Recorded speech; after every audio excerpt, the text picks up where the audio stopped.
Peut-on vraiment créer une base dont tous les polynômes ont le même degré? Voyons voir. Dans cette vidéo, on définit pk comme x puissance k, facteur de 1 moins x puissance n moins k, et on va montrer que la famille P0, P1 jusqu'à Pn forme une base de Rn de x. Commençons par la liberté. Fixons des scalaires lambda 0 jusqu'à lambda n, et supposons que la somme de lambda k pk soit égale au polynôme nul. Écrivons la somme avec des trois petits points pour mieux visualiser. Tous les termes contiennent une puissance de x non nulle, sauf le premier. Ainsi, en remplaçant x par 0, tous les termes valent 0, sauf le premier. Donc, lambda 0 vaut 0. On souhaite réitérer. On raisonne par récurrence en définissant l'hypothèse de récurrence au rang i. Pour tout k inférieur ou égal à i, lambda k vaut 0.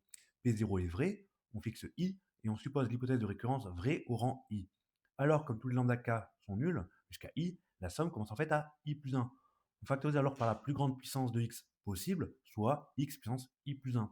Comme x puissance i plus 1 n'est pas le polynôme nul, on peut en déduire que c'est la somme qui est nulle. Si on écrit cette somme avec des trois petits points pour mieux visualiser, tous les termes contiennent une puissance de x non nulle, sauf le premier. On remplace alors x par 0 et on obtient lambda i plus 1 égale à 0. Ainsi, l'hypothèse de récurrence au rang i plus 1 est vraie. Par récurrence finie, l'hypothèse de récurrence au rang n est donc vraie. Ainsi, tous les lambda k sont nuls. Ceci prouve que B est une famille libre de Rn de x. De plus, le cardinal de cette famille vaut n plus 1, soit autant que la dimension de Rn de x. On peut en conclure que B est une base de Rn de x.